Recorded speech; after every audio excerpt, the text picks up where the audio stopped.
Facebook en direct ou pas? Non.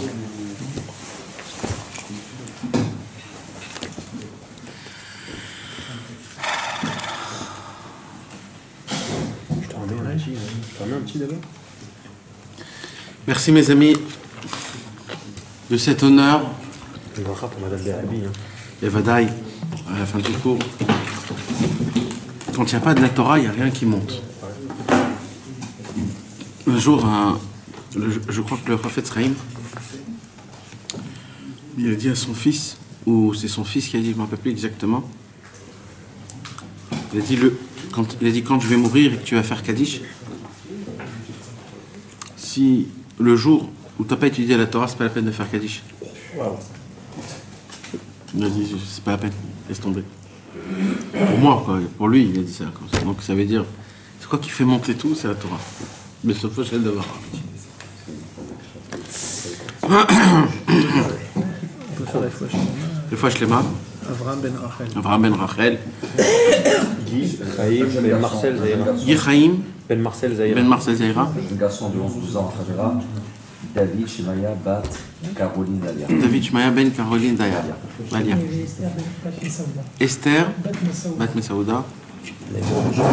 Elohim Nishmat, Rachamim, Ben Yitzhak. Et le Chayal d'aujourd'hui.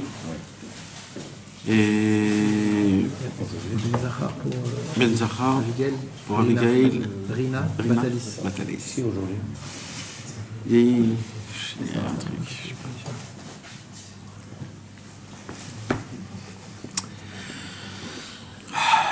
Pour tout l'homme Israël, Bezrat Hashem. On va, bien sûr, ce soir, mes amis, c'est un jour qui est très spécial. C'est pas un jour normal. Mis à part que c'est le 10 Tevet, que de base, le 10 Tevet, c'est un jour très très important. Vous savez comment il est important, le 10 Tevet? Le 10 Tevet, s'il tombe un vendredi, on jeûne. Ça n'existe pas dans aucun jeûne. Et là, la règle dit, s'il tombera Shabbat, on jeûne Shabbat. Imaginez-vous pourquoi? Parce que tout a commencé le 10 Tevet. Ça a été le commencement. Ça tombe Shabbat, Bichlal? Jamais ça tombe Shabbat. Mais si ça tomberait Shabbat, on aurait jeûné Shabbat. Mais le 10 Tevet peut tomber un vendredi. Et c'est bizarre qu'un 10 Tevet qu'un jeûne peut tomber un vendredi. D'ailleurs, Rabbi Nathan, il est parti de ce monde un vendredi. Et top. Donc le 10 Tevet, c'est un jour qui est vraiment très important. Il n'y a pas que... Il y a Rabbi Nathan qui est parti de ce monde. Il y a Ezra Sofer qui est parti de ce monde. Il y a Chagai, Ischaria et Malachi qui sont partis de ce monde. Il y a eu plein de choses qui se sont passées. Et c'est d'ailleurs la raison pour laquelle on jeûne. Mais, de l'autre côté, il y a eu aussi la perte de Rabbi Nathan. Aujourd'hui, c'est la Iloula de Rabbi Nathan, le cher élève de Rabbi Nachman de Breslev. Je voudrais vous éclaircir un point, que pas tout le monde arrive à faire attention à ce point. Rabbi Nathan, on peut dire, bon, c'est aussi encore un autre tzaddik. Comme chaque jour, il y a des iloulotes de tzaddikim. D'accord? Tous les jours, il y a des iloulotes de tzaddikim. Ok, alors aujourd'hui, Rabbi Nathan, c'est l'heure. Mes amis, c'est pas ça du tout. Vous savez, mes amis, un jour, quelqu'un est rentré chez Rabbi Israël. Un homme, un nouveau Mekourav de Chassidé Breslev, je vous parle de ça il y a 40 ans aujourd'hui. Cet homme-là, c'est un grand Rav Breslev très connu. À l'époque, c'était un nouveau Chassid Breslev. Il venait de Bnei Brak, de Ponovitch. Et un jour, il est venu chez Rabbi Israël, parce qu'il habitait à l'époque à Bnei Brak, Rabbi Israël. Il est allé chez lui. Il habitait à Bnei Brak? Il y a eu une koufa où il habitait à Bnei Brak. Le pauvre. Hein? Il y a une koufa, ouais. Et il a commencé à parler de Rabbeinu. Rabbi Israël a commencé à parler de Rabbi Nathan. Il a commencé à parler des livres, de tout. Et cet homme-là, ce Avrer-là, il est venu et il a dit, Rabbi Israël, je voudrais que vous me décriviez, c'est quoi Rabbi Nathan? Quelque chose qui n'est pas écrit dans les livres. Quelque chose qui n'est pas connu. C'est quoi Rabbi Nathan? Quand on dit Rabbi Nathan. Alors, Bevadaï, tout le monde sait, il a écrit les livres. Comment? Ani ke'et etzel ha-sofer, il dit Rabbi Nathan. Je suis une plume chez un écrivain. Rabbeinu, c'est l'écrivain, lui, c'était la plume. Rabbi Nathan, il s'est tellement annulé à Rabbi Nachman de Breslev. Une annulation pareille, on a vu nulle part, auparavant et après. Ben, mec, mes amis, Rabbi Avraham ben Rabbi Nachman a écrit des dizaines de pages sur les deux Neshamot, Rabbi Nachman et Rabbi Nathan. Une dizaine de pages. Vous savez, Rabbi Avraham ben Rabbi Nachman, c'était pas un homme qui s'expliquait énormément dans les écrits. Rabbi Avraham ben Rabbi Nachman, le plus qu'il pouvait enlever des mots, il enlevait. Il laissait juste pas l'essentiel, le contenu le plus concentré possible. Et il a écrit des dizaines de pages sur ce qu'on appelle Arav ve'at Talmid, le maître et l'élève. Il dit, et là-bas il écrit, Rabbi Avraham ben Nachman, c'est rapporté aussi dans Korveor, au début. Et là-bas il dit, Rabbi Avraham ben Rabbi Nachman, il dit, il n'y a jamais eu, depuis la création du monde, un Rav et un Talmid pareil. Il y a eu beaucoup de Rabbanim, de Tzadikim. Il y a eu beaucoup d'élèves, des élèves qui étaient... Mais eux deux ensemble, il n'y a pas eu pareil. Et il commence à mentionner Moshe Rabbeinu, les Tzadikim après, Rabbi Shimon Bar Yochai, etc., etc. Il y avait toujours un petit problème par rapport... Il y avait plusieurs élèves, pas toujours c'était qu'un seul élève. Il y avait plein d'ignanim, mais le chibour, c'est-à-dire le contact, le lien qu'il y avait entre Rabbi Nachman de Breslev et Rabbi Nathan, ces deux-là forment quelque chose qui n'a jamais existé auparavant, jamais. Jusqu'à qui va aller dire Rabbi Avraham ben Rabbi Nachman, Alem istakel, quand Adam Arishon il a fauté de l'arbre de la connaissance, Dieu a tourné la tête et a vu, vous savez, quand il se passe un truc, Ras Shalom, de grave, tout de suite tu regardes tes enfants, ou alors, tu sais, quand il y a un truc, tu as peur pour eux, tu as tout de suite ta vision, c'est un instinct, que tout de suite tu aimais. Rabbi Nachman, il a dit, quand Adam Arishon, il a mangé de l'arbre de la connaissance, qui il a regardé à Kadosh Baruch Hu en premier?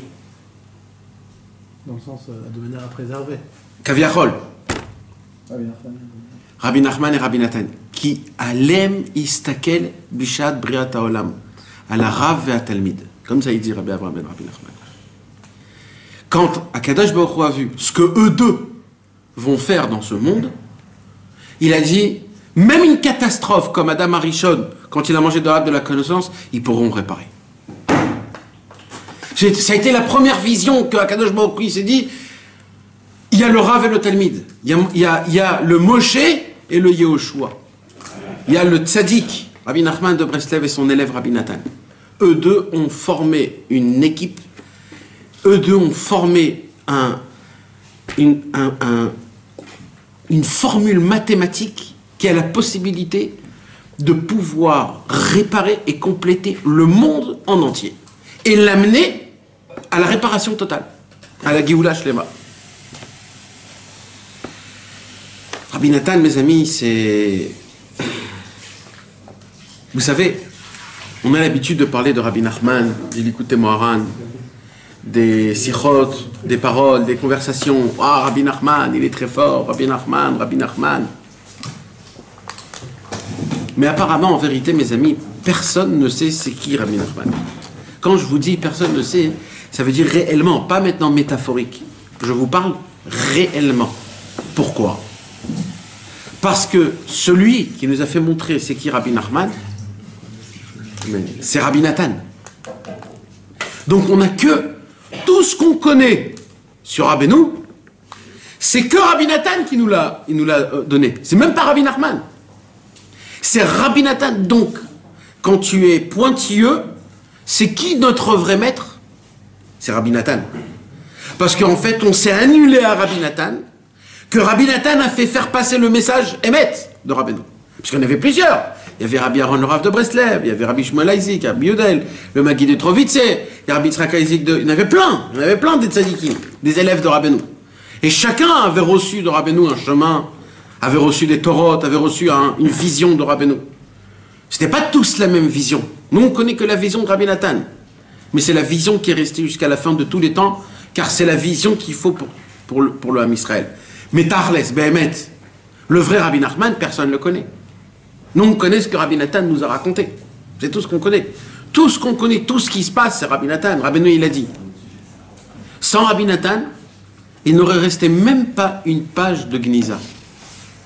Même à la Gniza, tu ne pourrais pas trouver quelque chose de moi. Sans Rabbi Nathan.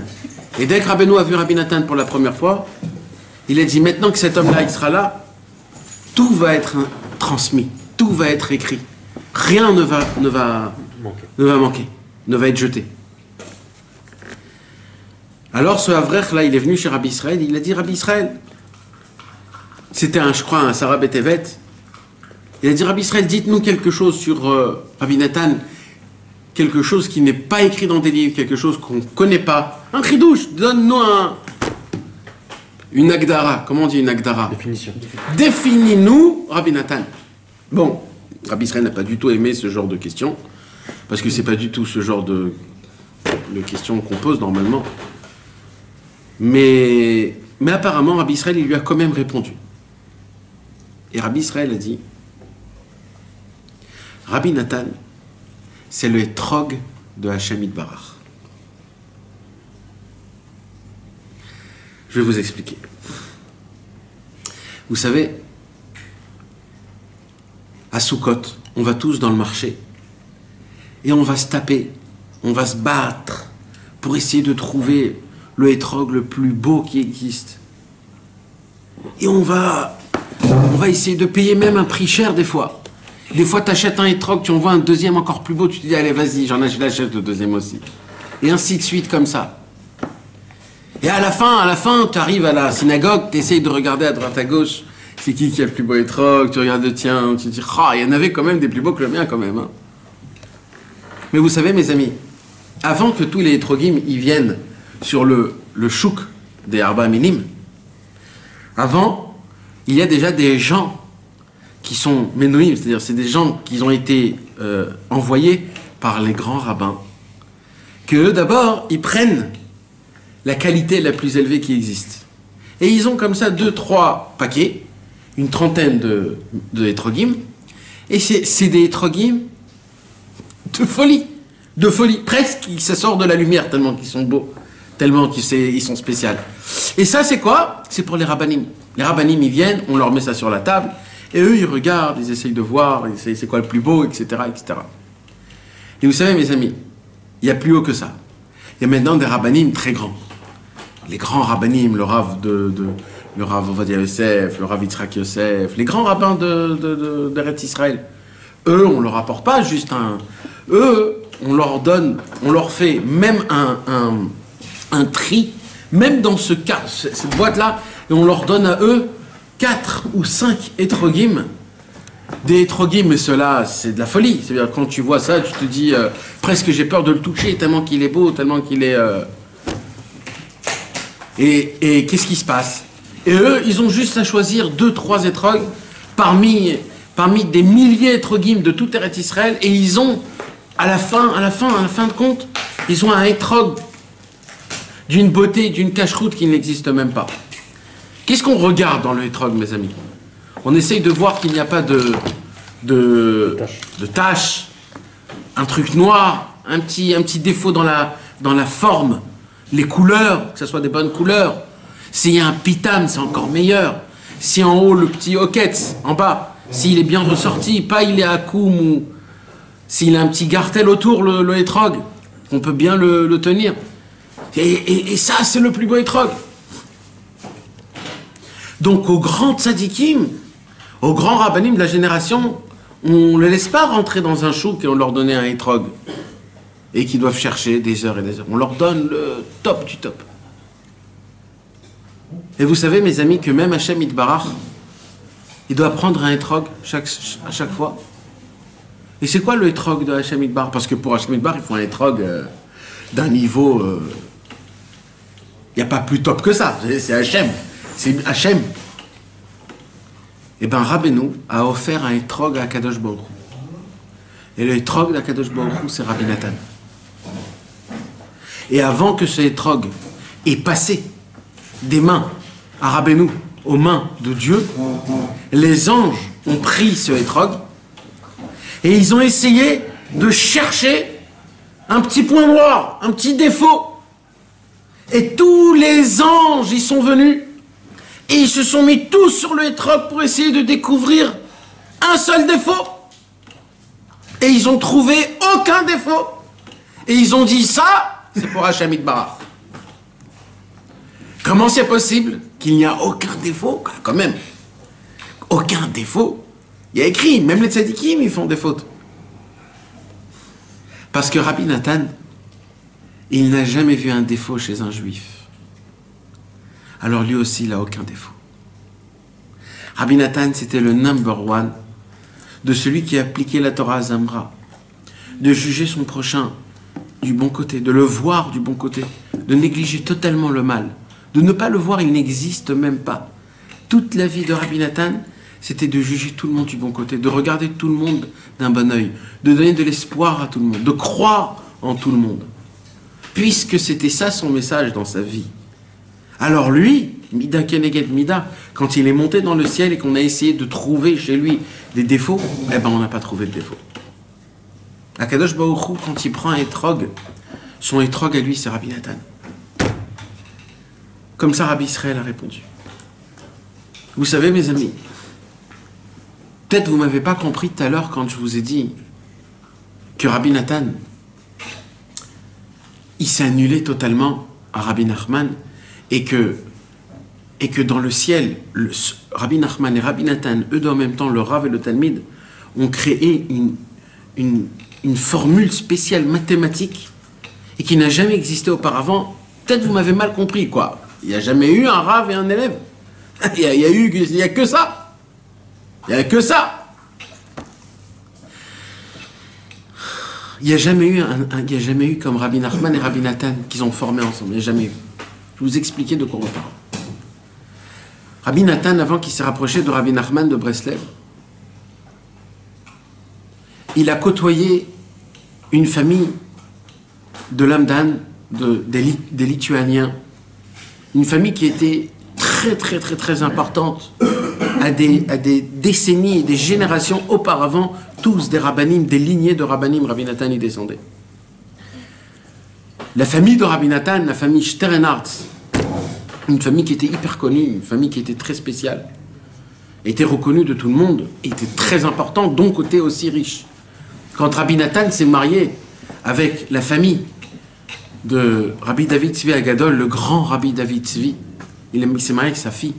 Rabbi David Tzvi, son beau-père, c'était un tzaddik qu'on ne peut pas comprendre c'est quoi cette petite goutte. Un jour, Rabbi Nathan, il s'est dit, je ne savais pas c'était quoi la différence entre Moshe Rabbeinu et mon beau-père.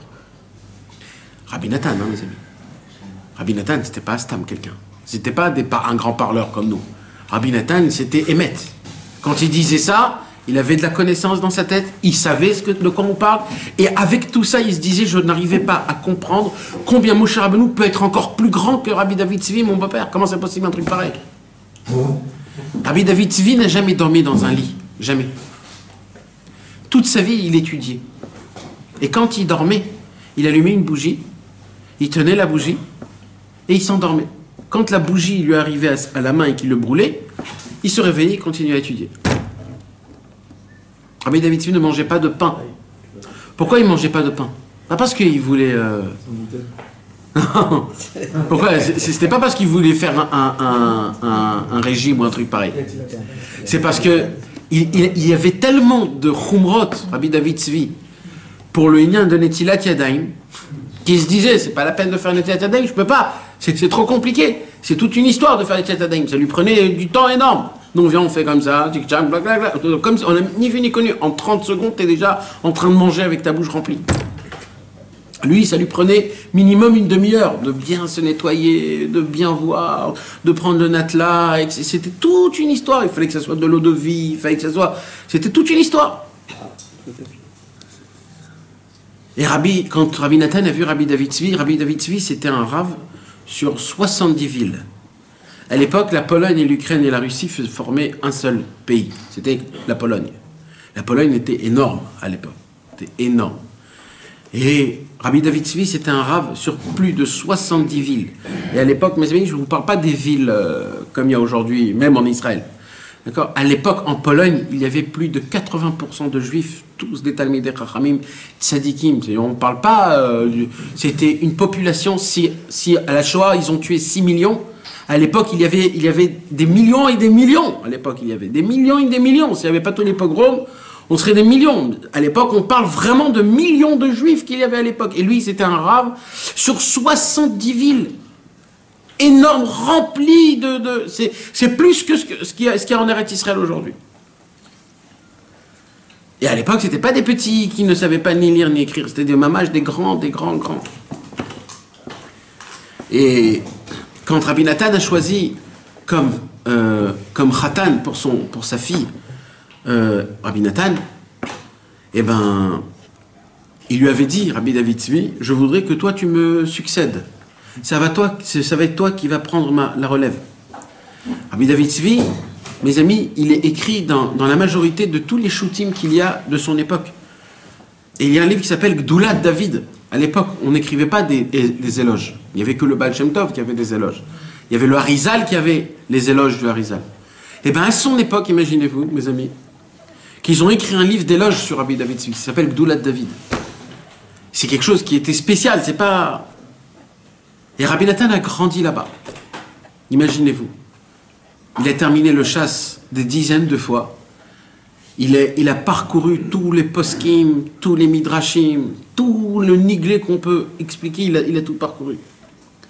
Mais avec tout ça, Rabbi Nathan, il avait toujours un manque. Un manque. Il sentait qu'il y a tout, sauf la graine de vitalité. C'est tout. Il y a tout. Tout est beau. Il y a tout ce qu'il faut.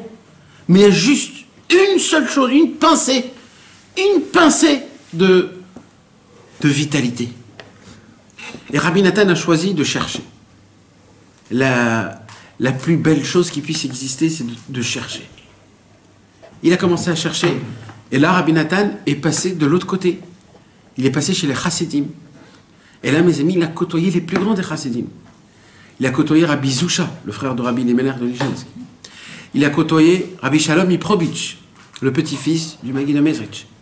Il a côtoyé énormément Rabbi Levi Yitzhak de Berditchov. Presque, il a écrit une très grande partie du Gdushat Levi, Rabbi Nathan. Il a côtoyé Rabbi Mordechai Mikreminitz, un très très grand, à l'époque, pareil, élève du Maguid de Mezrich. Il a côtoyé Rabbi Gedalia Milinitz, celui qui a écrit les prodiges du Baal Shem Tov, un tzaddik exceptionnel. Il a côtoyé encore plein, une série de très grands tzaddikim. Quand je dis côtoyer, c'est pas venir à un cours et se barrer après. C'est pas ça du tout.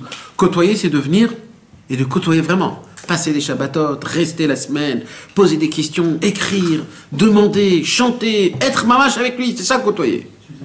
Étudier, c'est vraiment, c'est pas juste il a vu et voilà, j'ai fait la photo, petit selfie, c'est pas ça. C'est bien plus que ça. Et Rabbi Levi Yitzhak de Berditchov, Rabbi Levi Yitzhak de Berditchov était sa dernière tachana, sa dernière station.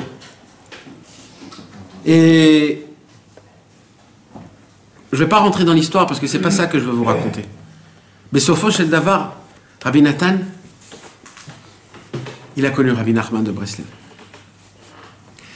Rabbi Nathan, la première fois où Rabbi Nachman de Breslev l'a vu, Rabbeinu lui a donné un tikkun. Vous savez qu'à l'époque, Rabbi Nachman donnait des tikkuné neshamot.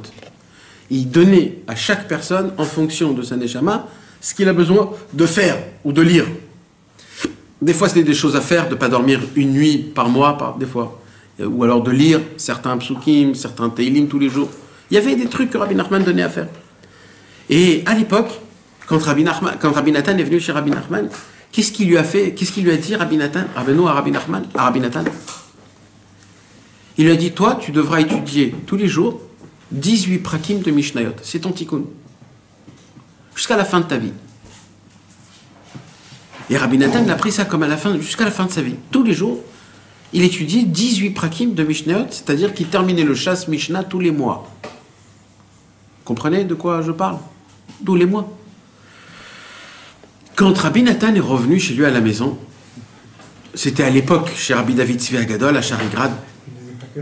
Oui, il ne faisait pas que ça, bien sûr que non. Ça faisait partie de son seder. Quand il est revenu chez Rabbi David Tzvi, alors Rabbi David Tzvi lui a posé comme question, il lui a dit, qu'est-ce que tu as vu là-bas? Alors il a raconté. Une des choses qu'il lui a dit, dis-moi, qu'est-ce qu'il t'a dit? Il a dit, Rabbi Nachman m'a dit d'étudier des Mishnayot. Il a dit, quoi? Il t'a donné à étudier des Mishnayot? Toi, un homme comme toi, il t'a donné des Mishnayot? Mais à toi, c'est pas des Mishnayot qu'il faut qu'on te donne. C'est des shootings, c'est des poskim, c'est des... Pas des Mishnayot. Les Mishnayot, normalement, c'est des gens qui... On appelle ça des Baalei Batim. C'est des gens qui n'ont pas trop le temps d'étudier. Et alors, comme une Mishnah, c'est petit, il y a une explication, c'est pas tellement la halacha. Tu lis, tu as fait une petite Mishnah, c'est bien. C'est bien. Mais à toi, on te donne des Mishnayot. Et même Rabbi Nathan, il s'est posé cette question. Mais pourquoi? Vous savez, mes amis, il y avait beaucoup d'élèves, Rabbeinu. Des élèves qui étaient plus grands dans des perceptions divines que Rabbi Nathan, Kaviachol. Rabbeinu avait des élèves qui étaient en perception divine, qui pouvaient parler et voir Eliyahu Hanavi chaque instant, entendre des torotes, des anges dans le ciel. Mais Rabbi Nathan, c'était un élève qui n'avait pas tellement de perception divine. Mais apparemment, Rabbi Nathan, ça a été lui, la succession de Rabbi Nachman de Breslev. Pourquoi lui? Pourquoi c'est lui aujourd'hui qui nous a donné ce chemin? Il y en avait des autres qui étaient plus grands, qui avaient beaucoup plus, c'était des gens même plus âgés, et même qu'ils ont, on va dire, côtoyé plus Rabbeinu.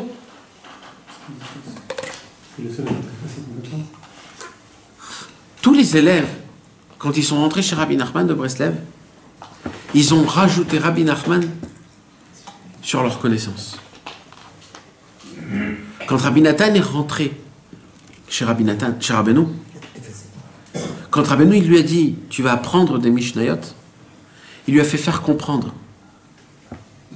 Tout ce que tu as étudié jusqu'à maintenant, c'est très bien, mais c'est pas parfait. Si tu veux être parfait, mets tout de côté et rentre chez moi vierge. Il a mis toute sa Torah de côté, Rabbi Nathan, tout ce qu'il a connu, et il a fait rentrer dans son cerveau du pur Rabbi Nachman de Breslev. Et c'est la raison pour laquelle ça a été le seul qui avait la possibilité de pouvoir transmettre. Pourquoi? Parce que quand tu transmets un message, tu es obligé de le donner avec toi-même. Une petite anecdote de toi, des mots qui sont à toi, comment tu les as compris de ta manière à toi. Mais comme Rabbi Nathan, il va devenir la personne qui va dévoiler Rabbeinu dans le monde, il faut qu'il ait cette puissance de pouvoir s'annuler totalement jusqu'à qu'il n'y ait plus rien de lui-même. Il n'y a plus rien. Jusqu'à aller dire mon cerveau et ma bouche, c'est Rabbeinu. Comme ça, il a dit Rabbi Nathan. Rabbi Israël, il a dit sur le Likutei Tfilot, c'est l'Itbodedut de Rabbeinu, le Likutei Tfilot. Rabbi Nathan a dû monter dans un monde pour dévoiler l'Itbodedut de Rabbi Nachman de Breslev. Vous savez que même Rabbi Nathan n'a pas connu Rabbi Nachman de Breslev. Rabbi Nachman de Breslev, il a dit à ses deux élèves les plus proches, Rabbi Nathan et Rabbi Naftali, il ressemble à une plume qui s'est posée sur mon manteau. Et le premier vent qui passe, ces plumes s'en va. Comme ça, il a dit sur Rabbi Nathan et Rabbi Naftali. Parce que Rabbi Nachman de Breslev, personne ne peut parler au monde. Personne ne peut parler. Un jour, Rabbi Israël, il parlait énormément de Rabbi Nathan.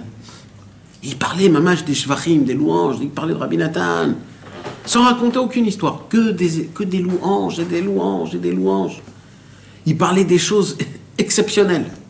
Alors il y avait un chaver qui était à côté, il a dit, Rabbi Israël, et Rabbeinu alors, si tu dis tout ça sur Rabbi Nathan, et c'est quoi Rabbeinu alors? Il dit Rabbeinu, c'est Sod. Rabbeinu, c'est un secret. Rabbeinu, on ne peut pas parler de Rabbeinu. Rabbi Nachman de Breslev, c'est quelque chose que humainement, c'est pas, on ne peut pas parler de Rabbi Nachman. On ne peut pas comprendre c'est quoi Rabbi Nachman. C'était pas un tzaddik, Rabbi Nachman. C'était pas un tzaddik. On ne sait pas ce que c'était. C'est un être humain qui est descendu dans ce monde d'une neshama qui ne fait pas partie de toutes les neshamot normales. C'est quelque chose d'autre. Rabbi Nathan, lui qui a été le plus proche de Rabbeinu, sur lui on peut dire qu'il est arrivé dans tous les niveaux de tous les tzaddikim. Vous savez que quand Rabbi Nathan il est parti de ce monde, il est devenu un ange. Rabbi Nachman a dit à Rabbi Nathan et à Rabbi Naftali, quand vous allez mourir, vous n'allez plus être encore. Vous aurez plus de neshama. Vous allez devenir des anges. Comme ça, il a dit. Ça veut dire qu'apparemment, ils ne vont pas se réveiller à la résurrection des morts. Parce qu'ils ne sont plus un corps humain. Il leur a donné leur nom d'ange. Et Rabbeinu leur a même donné leur nom d'anges qui vont s'appeler après 120 ans. C'est-à-dire, c'est pas juste... leur a donné le nom. Vous allez vous appeler comme ça. Si, c'est connu, ces choses-là. C'est connu.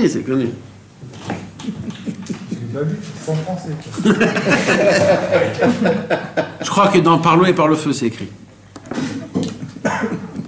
Et maintenant... Ah, ça se peut que dans Rabbeinu aussi, c'est écrit. Non? Eh bien, Kitsour, mes amis, ce qui se passe, c'est quoi? En vérité, c'est que Rabbi Nathan, c'est qui est devenu un ange? Chanor, l'homme qui n'a pas fauté. Eliyahu Navi, ils sont devenus des anges. Chanor, il est devenu l'ange Matat, l'ange le plus haut de tous les anges. Vous imaginez qu'un homme devient un ange? Vous comprenez? Non, je ne comprends pas. Un homme devient un ange. C'est plus un homme. C'est pour cela, Rabbi Nathan, un jour, il a dit, Rabbi Nathan, une parole de mamash très forte. Il a dit, c'est pas la peine de venir dans ma tombe. Parce que je serai toujours à côté de Rabbi Nachman. Si vous voulez venir me voir, venez chez Rabbi Nachman, je suis là-bas, moi. Je suis pas dans ma tombe. Il a même dit, je serai dans la fenêtre de la droite, il a dit, comme ça. Dans la fenêtre de la droite, il a dit. À l'époque, il y avait une petite cabane. Rabbeinu, il avait une petite cabane. Il y avait 2 fenêtres, des 2 côtés. Rabbi Nathan, il dit, moi, je me tiendrai dans la fenêtre de droite. Sachez que ça sera ma place là-bas. Et on raconte que les femmes, quand ils venaient pèleriner le kéver de Rabbeinu, jamais aucune femme est rentrée dans la maison de Rabbeinu, à l'époque. Aujourd'hui, bon, tout le monde voyage, tout le monde chante, danse, il s'allonge complètement dans la tombe de Rabbeinu. Mais à l'époque, même les femmes ne rentraient jamais dans la maison de Rabbeinu, là où il était enterré. Jamais, personne n'a osé. Alors où ils étaient dehors, à la fenêtre, là où il y avait Rabbi Nathan, et c'est là-bas où il priait d'Afka. C'est des choses que nous, on ne peut pas comprendre, parce qu'on ne sait pas ce que ça veut dire de paix sur sa tombe. Oui, il y a écrit que le ta'anoug le plus grand pour un iftar, c'est quand on vient dans sa tombe le pèleriner. C'est le ta'anoug, le plaisir le plus grand. Pourquoi? Parce qu'il a un chilou de Satsamot. Ses os, ils reçoivent une sorte de vitalité. Le fait est qu'on vient les voir, qu'on les déteilim. C'est quelque chose de spécial. Rabbi Nathan, il dit, moi, je ne serai pas dans ma tombe. Je ne serai pas dans ma tombe. Je ne serai pas là. Je ne suis pas là. Quand Rabbi Nathan est parti de ce monde le 10 Tevet, Rabbi Nathan était à Breslev et Rabbi Naftali, il était à Ouman. Rabbi Nathan et Rabbi Naftali, on pourrait dire que c'est comme une seule neshama dans 2 corps, tellement qu'ils s'aimaient, tellement qu'ils étaient ensemble depuis tout petit. C'était deux âmes qui s'adoraient, ils se sont rapprochés ensemble, ils sont nés ensemble, ils ont étudié ensemble, ils ont côtoyé le même Admour ensemble, ils sont tout ensemble, ils ont tout fait ensemble, Rabbi Nathan et Rabbi Naftali. Tout ce que Rabbi Nathan il faisait, Rabbi Naftali faisait. Tout ce que Rabbi Naftali faisait, Rabbi Nathan faisait. Toute décision que Rabbi Nathan décidait, il demandait avant à Rabbi Naftali, qu'est-ce que t'en penses, Mata Omer? Quand Rabbi Naftali, il était à Ouman, il dormait, c'était un vendredi, c'était un Shabbat. Parce que Rabbi Nathan, il est mort, mamage à la Knissa de Shabbat. Rabbi Nathan, il est mort vendredi. Mamash, dès qu'ils ont allumé les nérotes, les bougies de Shabbat, Rabbi Nathan est parti de ce monde. Le soir même, Rabbi Naftali, dans une autre ville, à Ouman, il est là. Et il rêve. Il rêve de qui? De son ami, Rabbi Nathan. Et il le voit en train de courir, de courir, de courir. Alors Rabbi Naftali dit, Rabbi Nathan, oh, où tu vas comme ça? Il lui dit, Anirat Yachar le Rabbeinu. Je cours à toute vitesse chez Rabbeinu. On pourrait dire un truc, mes amis. Qu'est-ce qu'on pourrait dire? En fait, Rabbi Nathan, l'amour de sa vie, Rabbi Nachman de Breslev. Quand Rabbi Nachman de Breslev est parti de ce monde, Rabbi Nathan avait à peu près l'âge de 30 ans, à peu près. Rabbi Nathan est mort à l'âge de 65 ans. Dans sa tête à Rabbi Nathan, pendant 35 ans, c'était quand je pourrais voir Rabbi Nachman. Je me languis trop de Rabbi Nachman. Et quand il est mort, Rabbi Naftali, il voit quoi? Anirat Yachar le Rabbeinu. Je cours directement chez Rabbeinu. Ça fait 35 ans que j'attends ce moment, il lui dit Rabbi Nathan. Ça fait 35 ans que j'attends de voir Rabbi Nachman. Je me suis trop langui de Rabbi Nachman. Rabbi Nathan, il dit dans les mémoires Anat, pendant l'année où Rabbi Nachman est parti de ce monde, il dit Rabbi Nathan, toute cette année, j'étais complètement méboulbal. Rabbi Nathan, le Moach HaOlam, le cerveau du monde. C'est qui a dit le cerveau du monde? C'est Rabbi Menachem Mendel Mikotsk. Il a dit sur Rabbi Nathan, le Moach HaOlam, le cerveau du monde. Vous savez c'était qui Rabbi Menachem Mendel Mikotsk? C'est sur lui qu'on peut dire le cerveau du monde, tellement qu'il était, on l'appelle le couteau aiguisé, Rabbi Menachem Mendel Mikotsk. Tellement il était pointilleux, tellement il était fort et tellement il était dur dans son avodat Hashem. Lui, il dit Moach HaOlam. Hein? Ouais, on l'appelle le Saraf Mikotsk. Le vrai Saraf, c'est le Saraf de Strelisk. Mais maintenant, ce qui se passe, c'est quoi? C'est que, Behemet, qui, Mimaïd Almi, qui, comment on dit? Qui témoigne sur qui? Qui témoigne sur qui? Imaginez-vous, Rabbi Nathan, il vient, et il a attendu toute sa vie, 35 ans, une seule chose, de voir son maître. Mes amis, il n'y a jamais eu un élève comme Rabbi Nathan. Vous savez, il y a un grand tzaddik qui s'appelle Rabbi Israël Berger, un grand tzaddik en Roumanie. Il a écrit une série de 4 livres qui s'appelle Zchut Israël. Esser Atarot, Esser Orot, Esser... Il a écrit là-bas des histoires sur 40 tzaddikim. Ce livre-là, c'est le seul livre dans la chassidoute, dans toutes les chassidoutes, qu'on s'appuie sur ce livre, mamash, à 100%. Vous savez qu'à l'époque, malheureusement, il y avait beaucoup de chassidim qui faisaient des sortes de fabrigen. C'est quoi des fabrigen? C'est de s'asseoir autour d'une table, autour de la vodka. S'il y a 2, c'est encore mieux. S'il y a 3 bouteilles, c'est encore mieux. S'il y en a 4, c'est la méadrine chez ma méadrine. Et ils boivent. Et à chaque fois qu'ils boivent, ils parlent de Torah, ils parlent de trucs, etc., etc. Rabbi Nachman de Breslev ne supportait pas ça du tout. Il vomissait sur ça. Un jour, Rabbi Nathan, il a demandé à un de ses élèves, une condition que tu veux te rapprocher de moi, ne fais pas de fabriquet. Fais pas de messibot de chassidim. C'est une des conditions. Je veux pas que tu sois... tellement Rabbeinu, il supportait pas ça. Maintenant, Rabbi Nachman de Tulchin, il dit comme ça. comme la majorité des histoires se racontaient autour d'un kossit, c'est-à-dire d'un shot. Un shot, on dit? Ouais. D'un shot. Alors il dit, donc la majorité des histoires étaient hyper gonflées. Il rajoutait plein de trucs. C'était pas mal, c'était pas méchant, mais tout était déformé. Et depuis, il s'est passé que la majorité des histoires des chassidim, ils sont complètement transformés. C'est pour ça que Rabbi Nachman, dans Korveor, il y a écrit qu'il y a des livres qu'il ne faut pas toucher. Il dit, et le Shifra Baal Shem Tov, c'est le seul qu'on peut s'appuyer. Et il y a eu aussi, donc ce tzaddik-là, Rabbi Israël Berger, qui a écrit donc ces livres-là. Et il a écrit donc sur 40 tzaddikim. Ce tzaddik-là, il a voyagé en Pologne. Quand il a voyagé en Pologne, il a connu les chassid de Breslev de Pologne. Et il a commencé à côtoyer. Oh, je ne savais pas qu'il y avait un grand tzaddik comme ça, Rabbi Nachman de Breslev. Il a commencé à côtoyer, à demander des questions, à lire. À la fin de sa vie, Rabbi Israël Berger a rajouté dans son livre, aujourd'hui ils n'ont pas imprimé, parce qu'ils ne veulent pas imprimer Breslev, mais aujourd'hui c'est imprimé. Moi je l'ai à la maison, un feuillet qui normalement doit faire partir de son livre et qui parle là-bas de Breslev. Et lui, c'est le seul que j'ai vu parmi tout le monde qui donne une description de génie de comment il voit les choses. Et il a dit comme ça. Il a dit, c'est marrant, chez les chassid de Breslev, il y a plusieurs sortes de marloquettes. Les gens ne veulent pas le recevoir pour plusieurs raisons.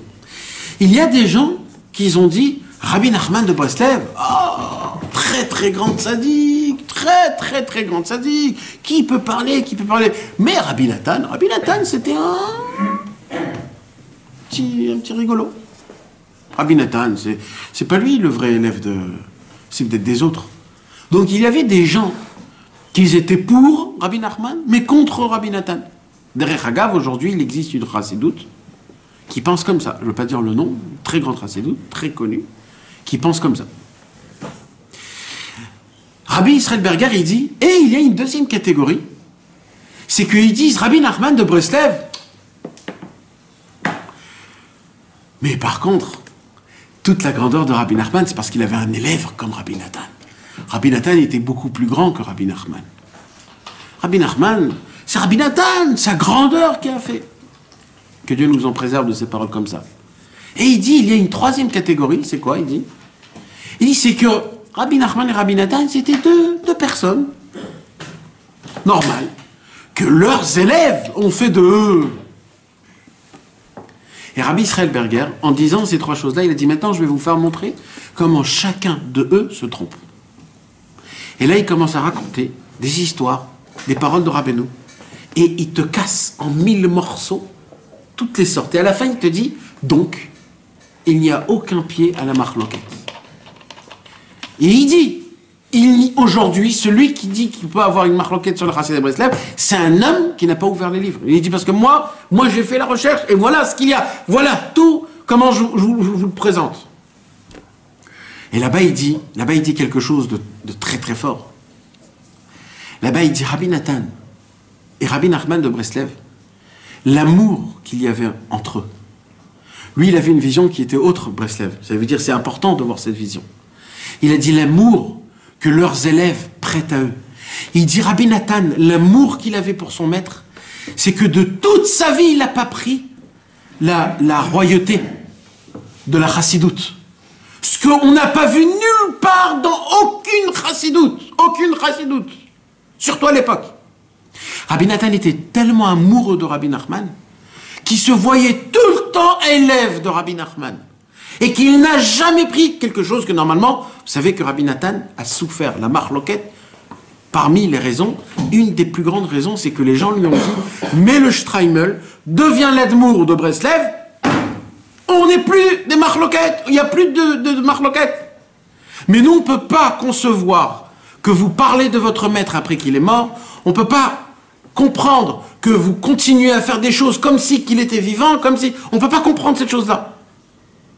Si tu prends, il n'y a pas de problème. Et Rabbi Nathan, il a choisi de souffrir le martyre, d'être en exil pendant 6 ans, renvoyé de chez lui, mis à mort, Watend, il y avait des Watend sur Rabbi Nathan. Mais oui, mes frères, vous rigolez. C'est écrit dans les Meatlot. Les gens qui arrivaient à trouver Rabbi Nathan, ils recevaient une bourse d'argent pour le tuer. Et je vous parle de juifs, pas des goïms, des juifs. Et pas des juifs pas religieux, des juifs religieux. Et pendant 6 ans, Rabbi Nathan a préféré tout ça. Pourquoi? Il n'a jamais dit c'est moi, le grand, le manik des Chassidei Breslev. Non. Je suis un parmi les autres, comme ça il disait Rabbi Nathan. Chad min kamay. Un parmi les autres. Rabbi Nathan qui a écrit au niveau calculable de lettres, beaucoup plus que le chasse en entier. Le Likutei Halachot, il contient beaucoup plus que le chasse. Le Halim les Troufa, aujourd'hui, on a 1/10 de ce qu'il y avait à l'époque. Les lettres de Rabbi Nathan. 1/10 on a. Dans le Likutei Halachot, il nous manque 3 tomes. Il y en a qui disent 6 tomes. Imaginez-vous de quoi on parle. Le Likutei Halachot qu'on a aujourd'hui, c'est peut-être la moitié de ce qu'il y avait réellement. Combien d'autres choses que Rabbi Nathan, il nous a tout donné, tout dévoilé. Il a tout laissé, toute sa vie était transparente. Des lettres, on n'a jamais vu un contact pareil, comment un père, il a, avec ses enfants, le contact, le lien. Un contact qui est proche. Le seul message qu'il laisse à ses enfants, le message le plus important, c'est Yesh Rebbe Baolam. Il y a un maître dans ce monde. Et ce maître, il a la possibilité de donner des guérisons à tout celui qui les réclame. Il faut juste les réclamer. Rabbi Nathan, il a dit, non, on n'a pas le temps de la marloquette. Vous croyez que moi, ça me fait du mal, mais j'ai pas le temps, moi, d'être dans la marloquette. Oui, ils sont tous contre moi, ils veulent tous me tuer, mais moi, j'ai pas le temps. Moi, mes pensées, ils sont autre part. Moi, je pense à Chatzot, moi, je pense à Mikvé, à Hitbodedout. Moi, je pense à comment construire le Kloï Zaouman, comment faire agrandir le kibbutz de Rosh Hashanah, comment j'ai la possibilité d'agrandir encore plus le nom de Rabbeinu, que le monde parle de Rabbi Nachman de Breslev. Et pas parce que c'est un drapeau et je dis c'est pas ça, c'est pas pour ça. C'est parce que je sais que le Hémet, c'est Rabbi Nachman. C'est pas juste une bande, ou alors une chassidoute qui se compare à les autres chassidouillotes, ou alors ce tzaddik se compare par rapport aux autres tzaddikim. Jamais de la vie, on n'a pas le temps de faire ces comparaisons-là. On n'est pas dans des matchs de foot, c'est pas des équipes, on n'est pas dans des équipes. C'est une vérité émette qui est là, qui propose une marchandise, qui propose un nouveau médicament qui a la possibilité de nous guérir. Vous croyez que moi j'ai le temps maintenant de réfléchir comment il faut parler, s'il faut dévoiler tout, il faut tout dévoiler dans le monde en entier. On rentre même pas dans la catégorie des gens, des autres. C'est même pas un sujet de conversation bichlal. C'est une réalité. C'est une réalité telle quelle.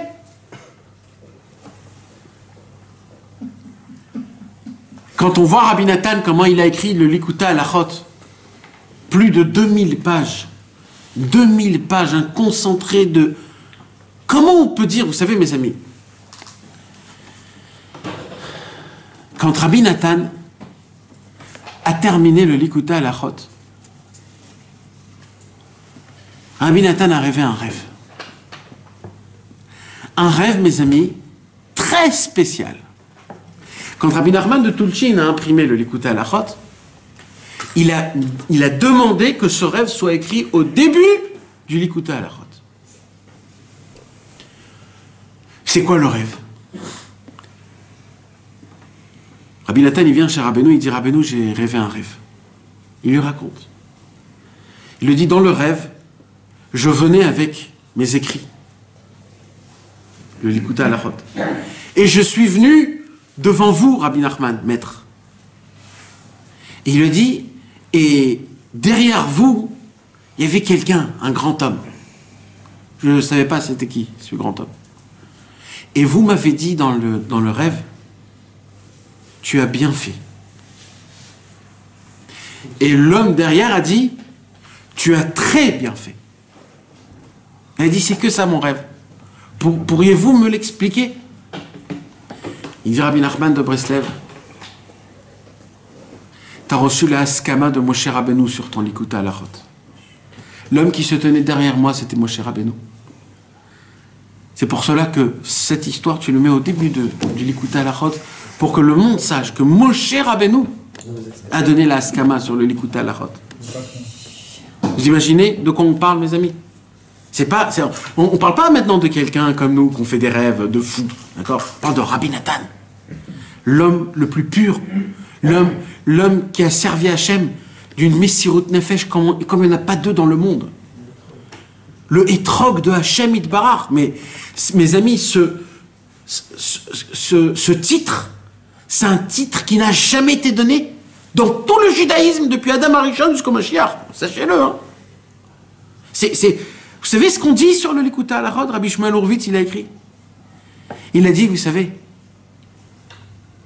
dans le monde futur, dans le Olam Haba, le Olam HaEmet, Akadosh Baruch Hu, lui aussi, il a un Olam Haba. Il a un Gan Eden. Même Hachem, il a une sorte de Gan Eden. Et Rabbi Shmuel Horvitz, il a dit, vous voulez savoir c'est quoi le Gan Eden de Hachem Itbarach? Le Likutei Halachot, c'est le Gan Eden d'Hachem Itbarach. On ne peut pas comprendre ce que c'est le Likutei Halachot. Comment Rabbi Nathan, il jonglait, pas avec 4 balles. Il avait des centaines de balles, et il jonglait de tous les côtés, et tout se coordonnait. Il a pris tout le Shulchan Aruch, Rabbi Nathan.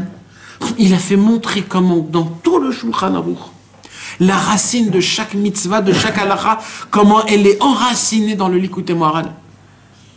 Rabbi Nathan, il a pris Rabbi Nachman de Breslev et il a élargi Rabbi Nachman. Il a élargi. Il n'a pas approfondi, il a aussi approfondi, mais il a élargi. Il a fait construire des mirpassab de tous les côtés. Il a rajouté des pièces de tous les côtés. Il a pris le Likutei Moharan. Il a fait du Likutei Moharan le Likutei Etzot, le Kitzur Likutei Moharan. Il a écrit une partie du Chayei Moharan. Il a fait dessus le Likutei Halachot. Il a mis en écrit le Sichot Haran. Il a écrit le Sipurim Asiot en hébreu. Il a écrit les Mareh Mekomot du Sefer Hamidot. Il a écrit le Sefer Hamidot lui-même pendant une seule journée, toute la journée, Rabbi Nathan.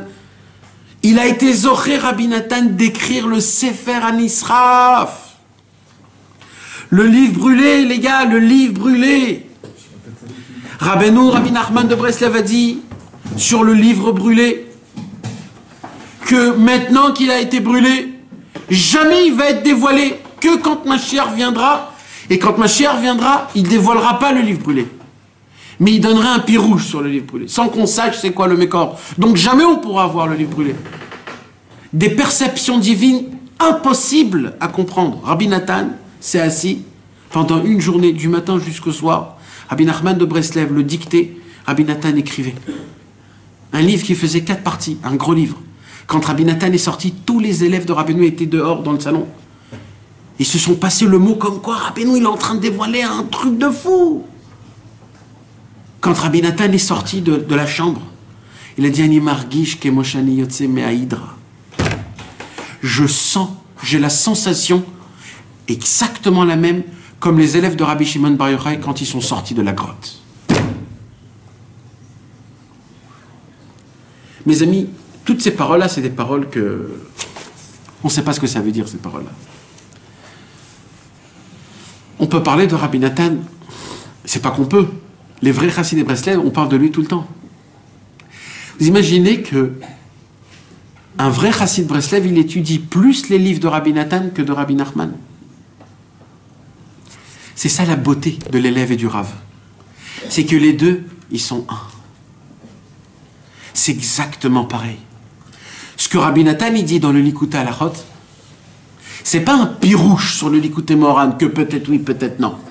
Ou alors peut-être oui, peut-être non. Ce qu'il dit Rabbi Nathan dans le Likutei Halachot, c'est exactement comme si tu peux le dire Rabbi Nachman. C'est pour ça, moi, des fois dans les cours, je fais exprès de dire comme Rabbi Nachman a dit dans le Likutei Halachot.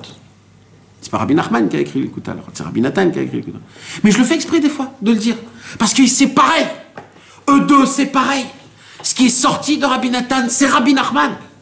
C'est pareil. On n'a jamais vu un truc pareil. Même Rabbi Chaim Vital et le Harizal. Il y a une différence dans les mots. Rabbi Chaim Vital, il dit plein de fois, je n'ai pas compris mon maître. Rabbi Chaim Vital, il dit plein de fois sur ça, je ne lui ai pas posé les questions qu'il faut. Ça, il me manque des connaissances. Il le dit plein de fois. Rabbi Elazar, il n'a pas eu le mérite d'écrire le Zohar HaKadosh. C'était Rabbi Abba.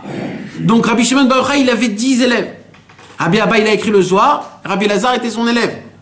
Mais là, on a la cumulité des deux. Rabbi Nathan, c'était l'écrivain, l'élève, le successeur. C'était tout, Rabbi Nathan. C'était quelque chose qui était... Jamais un élève et un maître, il a eu pareil comme Rabbi Nathan. Ki hu harav ve'atalmid sheistaklu alav bishat briat haolam. Vous savez, mes amis, nous les Chassidés de Breslev, on a horreur de raconter des histoires de tzadikim miraculeux. Horreur. Parce que les miracles, c'est pour les grands-mères. Pour les vrais chassidés, les vrais juifs, on a besoin de services divins. Tu veux nous raconter des histoires de tzadikim? Raconte-nous comment ils mangeaient. Raconte-nous comment ils dormaient. Raconte-nous comment il priait. Ça, c'est des histoires de tzadikim. Pas, tu t'imagines, je suis allé chez lui, il m'a dit, oh, j'ai mal au dos, et j'avais très mal au dos d'un coup, et il m'a dit, c'est exactement ça, et t'as ça, et t'as ça, et il m'a dit, je suis allé chez lui, et il m'a dit, tu vas ici, tu vas trouver de l'or, etc. C'est ça l'histoire de tzadik, qui t'a fait gagner un peu plus de pognon. C'est ça, des tzadikim, c'est ça, ces tzadikim-là, mais on a perdu toute moralité de c'est quoi un tzadik. Tout honneur, hein? Toute valeur, on n'a plus de valeur aucune, on a tout perdu les gars, on a tout perdu, que Dieu nous en parle. Aujourd'hui on se rapproche par des miracles, c'est très grave. C'est pour cela mes amis, Rabbi Nathan n'a pas écrit l'histoire de miracles sur Rabbeinu, et Rabbi Nachman de Tulchi n'a pas écrit des histoires de miracles de Rabbi Nathan, parce que c'est pas ça notre inyan. Et c'est ce que je voudrais dire aussi vous dire ce soir. Mais vadaï qu'on peut parler de Rabbi Nathan pendant des années. Mais je suis sûr et certain que celui qui veut vraiment faire honneur et plaisir à Rabbi Nathan, c'est pas de parler de lui. Vous voulez savoir pourquoi? Comme tous les élèves de Rabbi Nachman, ils ne supportaient pas qu'on parle de eux. Vous voulez parler de nous? Parlez de Rabbi Nachman. Leur vrai honneur, c'est que même eux, on les oublie. Il faut se rappeler que d'un seul homme. L'homme qui a tout dévoilé, Rabbi Nachman de Breslev. Alors, Bezrat Hashem, ce soir, on va étudier le Likutei Halachot que j'ai parlé le cours dernier. On va essayer de donner un chidouche mamash énorme de Rabbi Nathan, le Likutei Halachot. Ilchot oseshliach likvot rovo alachabet. Seif Alev bet gimel dalet evav zayin chet vetet. Et Bezrat Hashem, Yehi Ratson, que ça, Bémet, ça puisse être un honneur pour Rabbi Nathan, une akaratatov, une reconnaissance, un remercie, un remerciement, parce que on doit à Rabbi Nathan des milliers de merci et de reconnaissance par le cadeau qu'il a fait de pouvoir nous donner, nous faire goûter ce que lui, il a goûté et vu dans sa vie, Rabbi Nachman de Breslev. S'il n'y aurait pas Rabbi Nathan, on serait aujourd'hui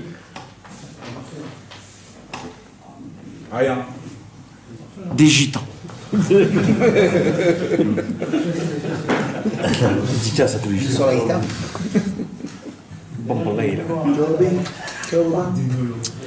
Hein? On est dans la Torah, hey. On est dans le thème d'appliquer les mitzvot besimcha. Nachon, mes amis, vous vous rappelez? Rabbi Nachman de Breslev nous a dévoilé un secret énorme.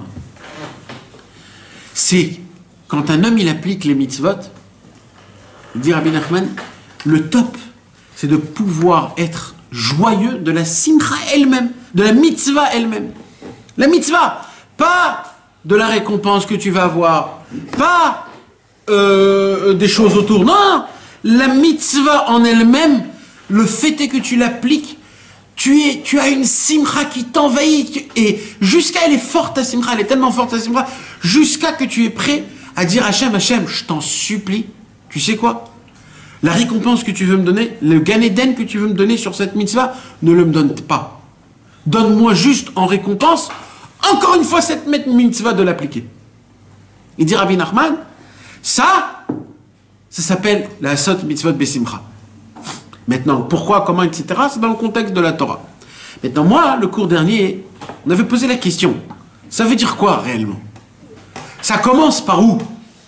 Comment ça fonctionne, de faire la mitzvah, besimcha de la mitzvah elle-même? Ça veut dire quoi exactement? Alors Rabbi Nathan, il dévoile un secret, mamash, un chidouche gadol, comme il a l'habitude. Et Rabbi Nathan, il construit cette halakha-là sur une halakha de Choshen Mishpat, sur la halachot de empreinte. Quand un homme, il emprunte de l'argent à quelqu'un, la halakha, elle dit, tu peux pas la rendre à quelqu'un d'autre en lui disant, tu peux lui rendre à lui. Tu lui as prêté, t'as emprunté à quelqu'un, quand tu lui rends l'argent, tu dois lui rendre dans ses mains propres. Sauf si vous deux, vous vous êtes mis d'accord d'un chaliar et que ça passe par ce chaliar. Mais toi, tu n'as pas le droit de donner à lui, que lui il va donner à l'autre et que l'autre il va donner. Non, là la elle dit, à qui t'as emprunté, à lui tu lui rends, en main propre. Sauf si vous deux, vous vous êtes mis d'accord sur un mec qui est entre vous. Rabbi Nathan, il dit, vous voulez savoir mes amis, Akadosh Baruch Hu, quand il a créé le monde, il a créé le monde pour nous. Et jusqu'à qu'il y ait eu la Torah, jusqu'à qu'Akadosh Baruch Hu a donné la Torah, il y a eu 2000 ans. Ça nous a pris 2000 ans jusqu'à que la Torah elle est venue. Et il dit Rabbi Nachman de Breslev, pendant ces 2000 ans, c'est quoi qui faisait maintenir le monde? Par quel mérite le monde tenait? Puisqu'il n'y avait pas la Torah. La question elle est plus forte. La question est, il dit Rabbi Nachman de Breslev, Rabbi Nachman il dit, Akadosh Baruch Hu nous a prêté de la vie, prêté de la sensation, prêté notre vitalité dans ce monde. C'est un prêt. C'est une avance. Et nous, on doit cet argent-là, entre guillemets, on le doit à Dieu. Dieu nous l'a prêté de base. Il nous a fait un prêt de 2000 ans avant la Torah. Le monde tenait 2000 ans avant la Torah, par quoi? Ça s'appelle par un prêt, une alva'a. Akadosh Baruch Hu, il a dit, je vous laisse vivre tout comme vous voulez. Sachez, dans 2000 ans, je vais donner la Torah. Et la condition pour laquelle le monde est construit, c'est si vous recevez la Torah. Vous recevez la Torah, le monde continue à marcher. Vous ne recevez pas la Torah, le monde se détruit. On a reçu la Torah, il y a 3300 ans. On a dit Naaseh V'Nishma. Dès qu'on a dit Naaseh V'Nishma, le monde, il s'est dit, là je peux vraiment fonctionner. Maintenant ça fonctionne comment? Il dit Rabbi Nachman. Maintenant il dit Rabbi Nachman, Dieu te donne tout avant tout. Quand tu nais en bonne santé, tu têtes de ta maman, après tu manges, tu vois, tu entends, on t'habille, on te lave, on te donne à manger, ta maman te donne de l'amour, ton papa te donne de l'éducation, et ainsi de suite. Tout ça, c'est qui te le donne? Par quel mérite tu as tout ça? T'as un mérite? C'est pas un mérite. Eh bien, sachez, c'est pas gratuit. C'est pas gratuit. Parce qu'à l'âge de 13 ans, tu vas commencer à payer tes dettes. Comment tu payes tes dettes? En appliquant Torah Mitzvot. Quand tu appliques Torah Mitzvot, il dit Rabbi Nachman de Breslev, tu rends la dette pour laquelle Akadosh Baruch Hu, il a commencé à donner. Et il continue à te faire vivre. Il dit, la preuve c'est quoi? C'est comment on appelle une mitzvah? Comment on appelle? Une chova. Comme on dit, yotze yede chova. Nachan on dit, le yatzati yede chova ou lo yatzati yede chova. Pourquoi on dit chova? Parce que c'est un chov. C'est une vraie... pas une obligation. C'est une chov, c'est une dette. C'est une dette, c'est une chov. J'ai une dette envers Akadosh Baruch Hu. Maintenant, il dit Rabbi Nachman de Breslev, donc, la base pour laquelle on doit appliquer Torah au mitzvot, de base, c'est parce qu'on doit cette dette à Hachem. Si Chas V'Shalom, quelqu'un il fait une avéra, s'il ne fait pas ce qui est écrit dans la Torah, c'est non pas qu'il ne rend pas sa dette, mais il se met encore plus. Le mec il se dit, tu m'as jamais emprunté de l'argent, hein? Tu m'as jamais prêté d'argent. Et là, c'est très très grave. Maintenant, ça va encore plus loin. Écoutez ce chidouche de Rabbi Nathan. Tout le monde pose la question pourquoi Hachem a créé le monde. Tout le monde. Et ils ont à peu près tous une réponse. Mais leur réponse, c'est des réponses philosophiques. C'est-à-dire des réponses par rapport à Dieu. Pourquoi Dieu a créé. Quand Rabbi Nathan, il a posé la question pourquoi Dieu a créé le monde, c'est le seul qui a donné une réponse. C'est une réponse qui est écrite déjà dans le Zohar. Mais la façon comment laquelle Rabbi Nathan il a décortiqué, c'est le seul. Il a été mityaches. Comment on dit mityaches? Hein? Il s'est adressé plutôt vers le côté de nous, pas le côté d'Akadosh Baruch Hu. Ça veut dire, écoutez bien. Pourquoi Dieu a créé le monde? Alors, il y a des réponses dans le monde. Un, parce qu'un roi ne peut pas être un roi sans peuple. Deux, parce que Akadosh Baruch Hu, il a de la pitié et de la miséricorde. Et un homme qui a de la pitié et de la miséricorde, c'est quoi de la pitié et de la miséricorde? C'est de faire du bien autrui, à quelqu'un d'autre. Donc il avait besoin de créer un monde pour quelqu'un d'autre. C'est toujours, on doit donner une réponse à Hachem. Rabbi Nathan, il a inversé la réponse. Rabbi Nathan, il a dit, vous voulez savoir pourquoi? C'est le Zohar, hein, encore une fois, c'est le Zohar qui dit cette réponse, mais Rabbi Nathan a décortiqué. Pourquoi Akadosh Baruch Hu a créé le monde?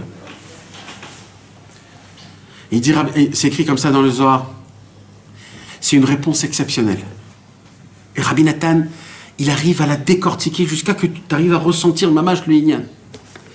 Il dit Rabbi Nathan comme ça. Il dit Rabbi Nathan, à la fin de tout, Akadosh Baruch Hu va nous donner infiniment de tout. Il va nous donner infiniment de lumière, de simcha, de joie, de vitalité, d'enthousiasme, de sensations les plus élevées possibles, des perceptions divines infinies, des choses infinies, une abondance infinie. Et là, il va se passer un truc très grave. C'est qu'on va mourir de honte. Mais on ne peut pas mourir de honte en haut. Alors tu vas mourir, revivre, mourir, revivre, mourir, revivre infiniment de honte. Que je reçois quelque chose comme... Gratuit. Ouais, non mais pire, comme si que je mendie, comme un mendiant en fait. Tu sais quand quelqu'un il reçoit de l'argent, un mendiant quand il reçoit de l'argent, il a honte. Il a honte, il reçoit un billet, c'est honteux, c'est honteux. Ça s'appelle Naham Adekisufa. Tout ce que Dieu va nous donner, on va mourir de honte, mais une honte qui va nous envahir, qui va nous torturer et qu'on ne pourra pas mourir. Et ça, pourquoi? Parce que combien tu vas me donner? Combien Hachem tu me donnes? Combien tu vas me donner? Alors Akadosh Baruch Hu, il a dit, comme je ne veux pas que mes enfants meurent de honte, je vais créer le monde, je vais créer le Yetzer Hara. Ça va être difficile. Et quand ça va être difficile, après, quand je vais leur donner, ils vont dire, oui, ça m'arrive. Ah, combien j'ai galéré en bas pour ça. Maintenant, tu peux envoyer tout, Hachem. Maintenant, c'est moi qui le réclame. C'est mon devoir de demander maintenant ma récompense. Pourquoi? Parce que j'ai travaillé pour ça. C'est pas gratuitement. Vous avez compris cette notion? Oui ou pas? Oui. Ou je répète? Vous voulez que je répète? C'est le rapport avec... Attends. Avec? Attends. Avec le... Ouais, attends. Maintenant, écoute bien comment c'est fin.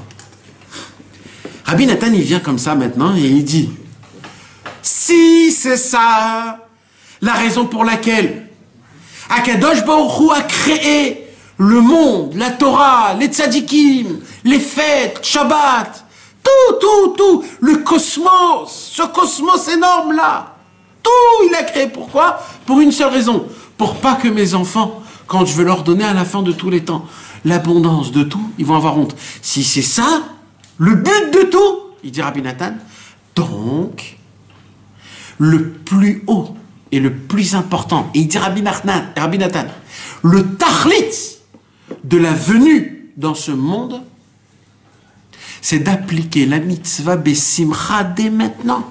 Parce que quand j'applique la mitzvah besimcha et que je suis content de la mitzvah en elle-même, je fais preuve, je donne une preuve, le certificat à Akadosh Baruch Hu que toute la raison pour laquelle Dieu t'a créé le monde, c'est pour pas que j'ai honte. Maintenant je l'applique Hachem. Maintenant je fais la mitzvah besimcha parce que grâce à ça, je t'enlève ce problème-là, Hachem, que quand tu vas me donner, je vais être rempli d'honte. Donc dès maintenant, je suis Bessimcha. Donc le but de la mitzvah, mes amis, le but de la mitzvah, c'est que tu es sa mère de la mitzvah en elle-même. Parce que quand tu es sa mère, quand tu es joyeux de la mitzvah en elle-même, là, c'est comme si tu dis à Hachem, Hachem, toute la raison pour laquelle tu as créé le monde, c'est pour pas que j'ai honte. Eh ben merci, voilà maintenant, merci. J'applique la mitzvah rien que pour ça. Et puisque c'est que ça le but, envoie-moi une autre mitzvah pour que je te fais prouver encore et encore que toute la raison pour laquelle ce que tu as créé dans ce monde, c'est pour pas que nous on ait honte. Et bien maintenant je l'applique dans ce bas monde ici. Donc en fait la mitzvah elle est faite pourquoi en fait la mitzvah? Pourquoi Hachem il a créé la mitzvah? Que pour une seule chose, pour pas qu'on ait honte. C'est juste pour pas qu'on ait honte. C'est pour qu'on puisse venir de notre propre chef et dire Hachem, Hachem, tu peux me donner maintenant. Hachem, ça me revient de recevoir. Je ne parle pas du Sahar, mes amis. Je parle de la lumière de Dieu. Tzadikim yeshvim v'atrotem beroshem v'ne'enim miziv ashrina. Je parle de la ziv ashrina. Je parle de la lumière de Dieu. Je parle de perception divine infinissable. Parce que jamais on pourra voir Dieu. Alors qu'est-ce qu'on va faire après 120 ans? Après 120 ans, on va s'asseoir et on va boire de la lumière de Dieu. Et plus on va la boire, plus on va découvrir Dieu. Mais comme Dieu il est infini, donc on va toujours percevoir encore et encore et encore. Et on va être éclaté de lumière en transe de folie. On va rentrer dans une sensation qui est énorme, qu'on peut même pas s'imaginer, on peut même pas expliquer, c'est quelque chose, c'est des mots qu'on peut même pas dire. Mais ça, c'est pas un sahar. C'est pas un sahar. C'est pas un sahar, ça. En plus, il va te le donner, qu'on t'a donné gratuit. Dès le début, Hachem t'a donné gratuit la vie. Donc, quel sera? Un sahar, ça veut le faire pour soi. Oui. Toi, tu dois racheter une dette. C'est pour ça que j'ai posé la question. Toi, tu dois payer ta dette. D'accord? Parce que c'est une mitzvah d'être bas. Donc, tu vois bien qu'il n'y a pas de. Tu rembourses ta dette. Et ça, c'est le Inyan de rembourser sa dette. Et le Inyan, on fait ça. En vérité, pourquoi le monde a été créé? Pour qu'on fasse cette mitzvah, que nous-mêmes, que Dieu, tellement qu'il est Rahman, que quand on monte, on n'est pas honte.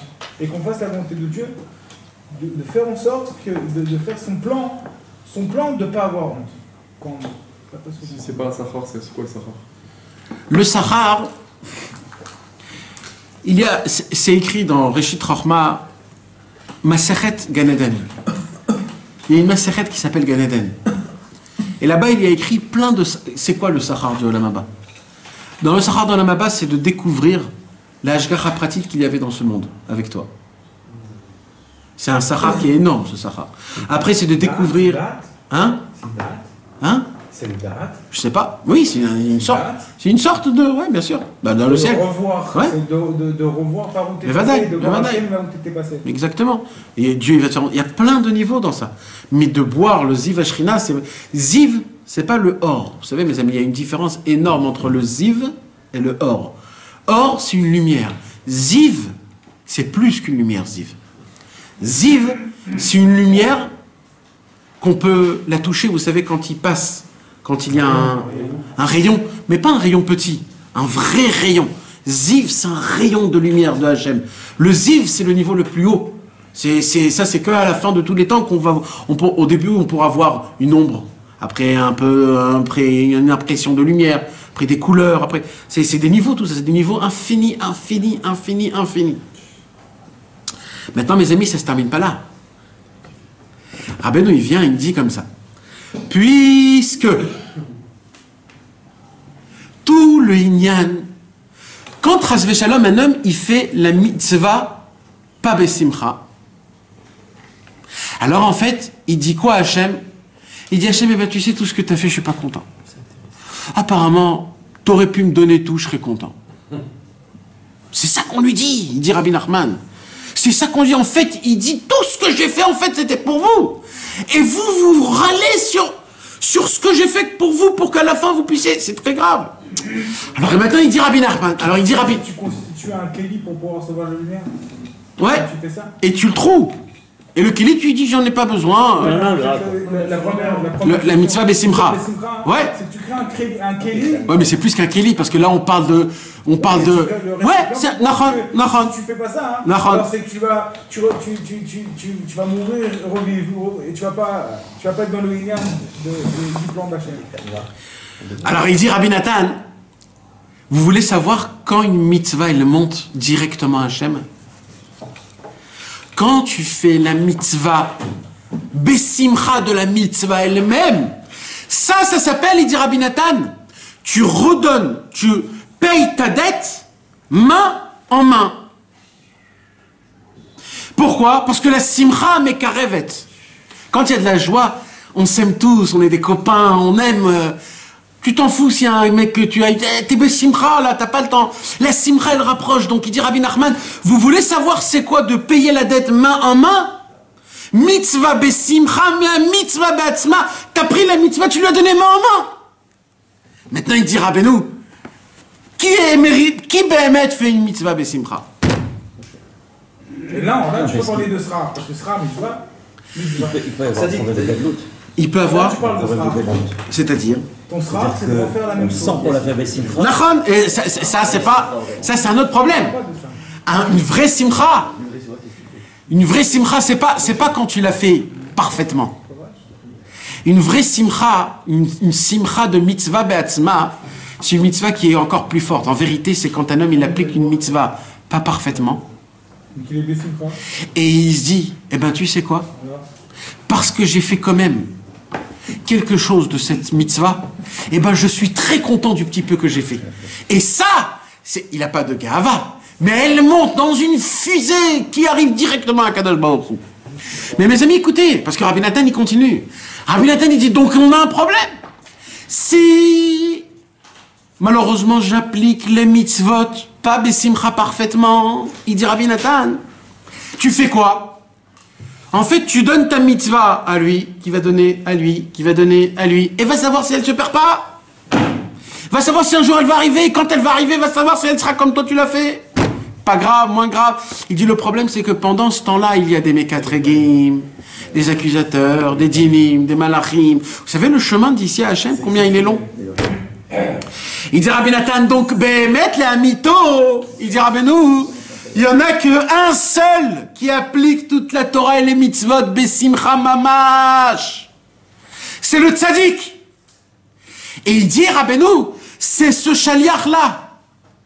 Avant la création du monde, quand Akadosh Baruch Hu, il a voulu créer le monde, il a demandé aux anges, est-ce que je crée ce monde? Les anges, ils ont dit non, parce que le Ham Israël, parce que l'être humain, c'est un être qui est fauteur. Pourquoi tu vas créer le monde? Pourquoi? Quoi? Alors qu'est-ce qu'il a fait? Kadosh Baruch Hu, il a pris l'ange de la vérité, il l'a jeté par terre. Vatashlech emet arza. Et là, emet me'eret titzmach, une nouvelle vérité a repoussé de la terre. Le emet, la amito, la sincère vérité. La vérité. Il y a Emet, le mytho, et il y a Emet, la amito. Il y a beaucoup de Emet, le mytho, mais il y a aussi Emet, la amito. D'accord? Le Emet, la amito, c'est la vérité de la vérité.